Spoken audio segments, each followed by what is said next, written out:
Chapter 11: The Economy and Work.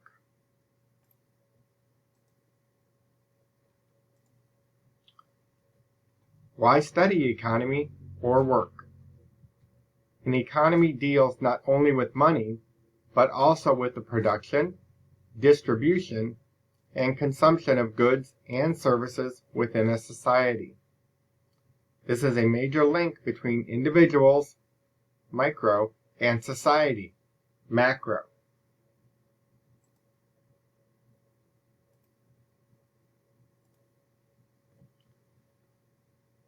In the United States, the economy has changed over time. New technologies have changed the nature of our work. Earliest American economy.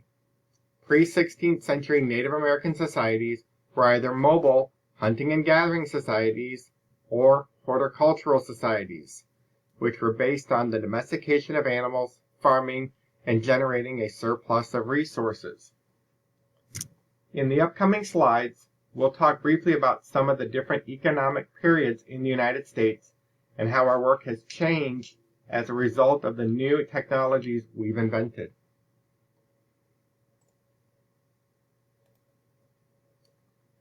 The agricultural revolution included social and economic changes, population increases, and increased efficiency of food production. Population increases followed from the domestication of plants and animals and the gradually increasing efficiency of food production. Better farming and ranching techniques allowed larger groups to thrive and remain in one location for longer periods of time. In the United States, the agricultural economy encouraged a stratified labor force. The southern agricultural economy depended on slave labor to grow cotton and tobacco.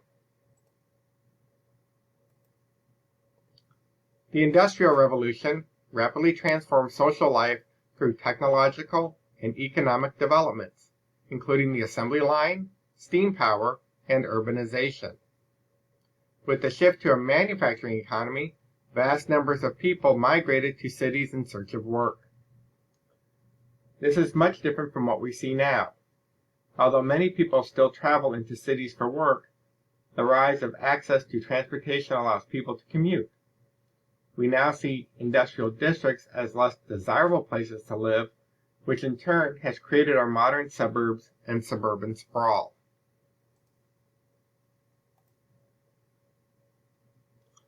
The Information Revolution refers to the recent social revolution made possible by the development of the microchip in the 1970s, which brought about vast improvements in the ability to manage information. Knowledge work primarily deals with information, producing value in the economy through ideas, judgments, analyses, designs, and innovations.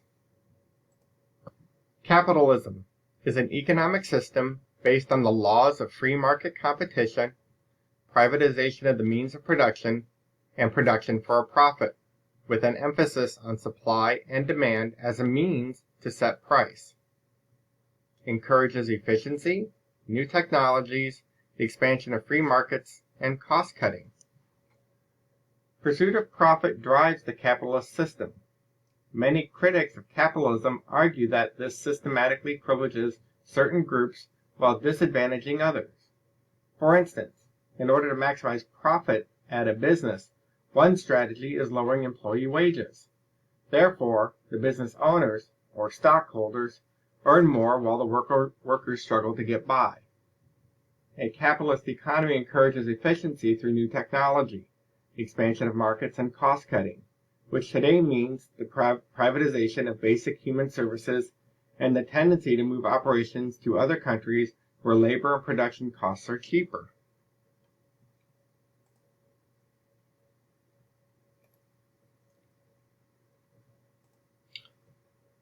Socialism is an economic system based on the collective ownership of the means of production, collective distribution of goods and services, and government regulation of the economy. Communism is a system of government that eliminates private property and is the most extreme form of socialism because all citizens work for the government and there are no class distinctions. Socialism tends to encourage a greater distribution of wealth than capitalism under the idea that distributing wealth is beneficial for all of society. Reduces, but does not eliminate, class divisions. Critics argue that regulating profit or income discourages free market competition and effort. Communism. Some critics argue that communism discourages specialized professions. For instance, why would a person want to become a brain surgeon if the reward for doing so is no different than becoming a janitor? Others, however, argue that all occupations serve different yet valuable services to a society. Think what it would be like to go to school if there were no professors or janitors.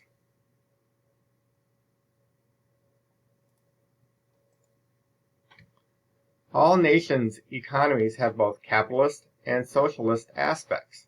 For example, the capitalist United States has some socialist economic features, including business subsidies, market regulations, and public aid programs. Capitalism and socialism are ideal types. In reality, political economies include aspects of each, and countries can be placed on a continuum between the two.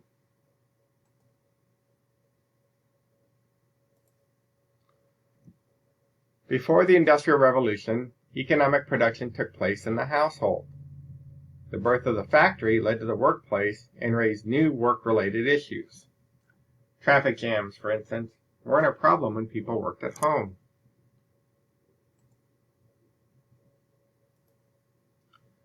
Karl Marx argued that when people lose control over their production and the conditions of production, they become alienated and view work as a means to survive, rather than a rewarding activity. Marx believed workers were alienated in 4 ways. First, the products of the workers' labor are the property of the capitalists to do with as they see fit. Second, workers in a capitalist society are alienated from the process of work, their own productive activity. Third, the worker is alienated from other people. The alienation of man from man, as Marx calls it. Capitalism forces individuals into competition with each other. Fourth, workers are alienated from human nature, what Marx tends to refer to as human essence. He believes that work should not be an unhappy burden taken up only out of the need to preserve physical existence. Instead, he assumes that it is in our nature to seek out work, vital activity, and productive life. The essence of what it means to be human is to engage in free, conscious activity, but capitalism degrades human labor to a mere means of survival.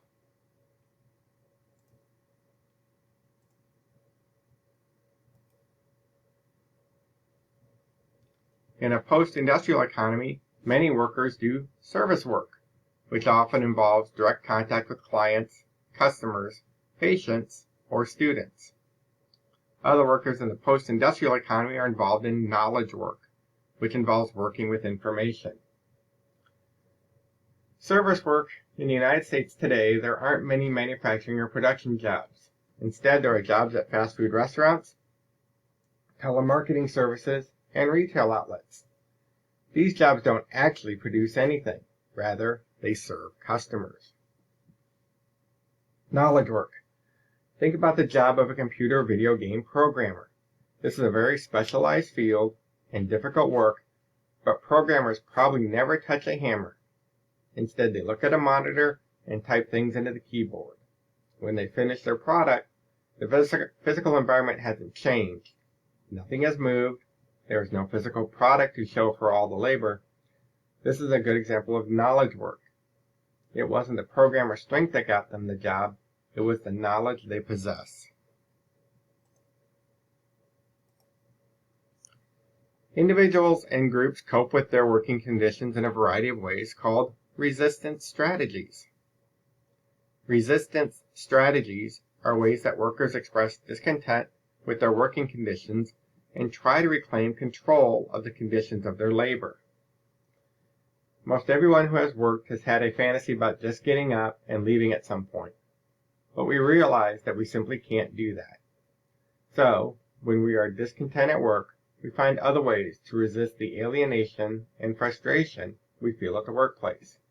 We use some or all of the following resistance strategies. Individual resistance can include using work time to surf the web, sabotaging an assembly line, and personalizing a workspace with photos. Collective resistance can include membership in a union, an association of workers who bargain collectively for increased wages and benefits and better working conditions. Unions have helped with the organization of strikes, walkouts, and work stoppages, which draw attention to workers' issues. After World War II, legal restrictions on strikes and work stoppages sharply restricted union power, as have more recent trends toward globalization. Globalization refers to the cultural and economic changes resulting from dramatically increased international trade and exchange in the late 20th and early 21st centuries. Globalization has fostered, through the development of international economic institutions, innovations in technology, the movement of money and information, and the infrastructure that supports such expansion. Supporters of economic globalization believe that free trade can lead to more efficient allocation of resources, lower prices, more employment, and higher output, with all countries involved in the trade benefiting. Critics believe that free trade promotes a self-interested corporate agenda and that powerful and autonomous multinational corporations can exploit workers and increasingly shape the politics of nation-states. Ranking the world's economies. Take a moment to review the ranking of the world's economies. Notice that some companies have surpassed countries as an independent economy. Then notice what type of companies are listed. Do you see a pattern?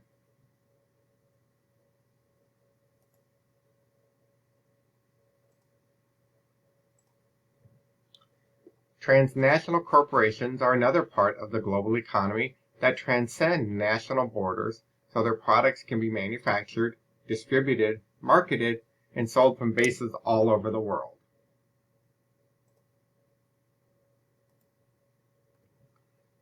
Companies' searches for the cheapest way to produce goods often involves outsourcing or the use of a sweatshop. Outsourcing, contracting out, or transferring to another country the labor that a company might otherwise have employed in its own staff to perform. Sweatshop, a workplace where workers are subject to below standard wages, long hours, and poor working conditions. This reflects what we discussed earlier about the pursuit of profit.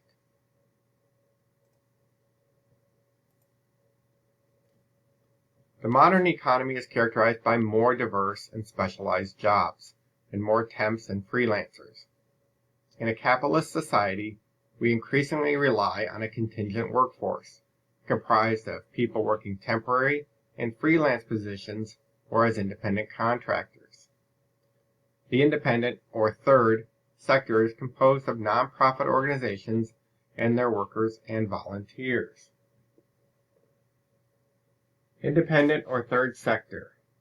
1.4 million nonprofit organizations were registered with the IRS in 2012. As an example, many areas offer Meals on Wheels programs, which are programs designed to bring nutritious meals to lower-income senior citizens who aren't mobile and can't go grocery shopping. However, this isn't a profitable venture, since those receiving the service can't pay very much, and it is expensive to prepare and deliver food. Since it isn't profitable, businesses aren't generally interested in participating, so the program relies on the third sector for support.